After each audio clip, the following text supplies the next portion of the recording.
Breaking news Hyderabad లో drugs అక్రమ రవాణాపై పోలీసులు ఉక్కుపాదం మోపుతున్నారు. టోలీ చౌకీలో మెరుపు దాడులు నిర్వహించి ఇద్దరు డ్రగ్స్ పెడ్లర్లను అరెస్టు చేశారు. నిందితులు నైజీరియాకు చెందిన వారుగా గుర్తించారు. 20 లక్షల రూపాయల విలువ చేసే 150 గ్రాముల MDMA డ్రగ్స్ ను పోలీసులు స్వాధీనం చేసుకున్నారు.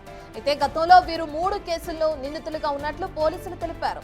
ఐడెంటిటీ మార్చుకుని ఢిల్లీ, గోవా నుంచి డ్రగ్స్ రవాణా చేస్తున్నారని తెలిపారు. ఇద్దరిని త్వరలోనే డిపోర్ట్ చేసి వారి దేశానికి పంపిస్తామని తెలిపారు పోలీసులు. నిన్న సాయంత్రం మన విశ్వసనీయ సమాచార పైన Hyderabad city narcotics wing HNU మరియు టోలీ చౌకీ PS ఇద్దరు కలిసి ఒక జాయింట్ ఆపరేషన్లో ఒక ఇంటర్ స్టేట్ డ్రగ్ సప్లయర్ గ్యాంగ్కి దీంట్లో 2 నైజీరియన్ నేషనల్కి పట్టుకోవడం జరిగింది. వాళ్ళ నుంచి మొత్తం 150 గ్రామ్ MDMA డ్రగ్ సీజ్ చేయడం జరిగింది. ఆ MDMA drug worth 20 lakh rupees.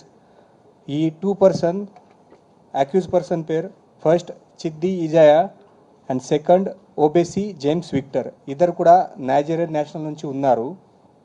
దీంట్లో ఇది accuse number 1 Chiddi Ijaya alias Nageswaram. వాళ్ళు ఇక్కడ 42 ఇయర్స్ వయస్సు. వాళ్ళు 2014లో ఢిల్లీ ఎయిర్పోర్ట్ నుంచి టూరిస్ట్ వీసా పైన ఇక్కడ ఇండియాలో వచ్చారు. ఫస్ట్ ఇక్కడ హైదరాబాద్లో వచ్చి డ్రగ్ పెడ్లింగ్లో ఇన్వాల్వ్మెంట్ అయ్యి ఇంతకుముందు వాళ్ళ పైన 3 కేసెస్ కూడా ఉన్నాయి.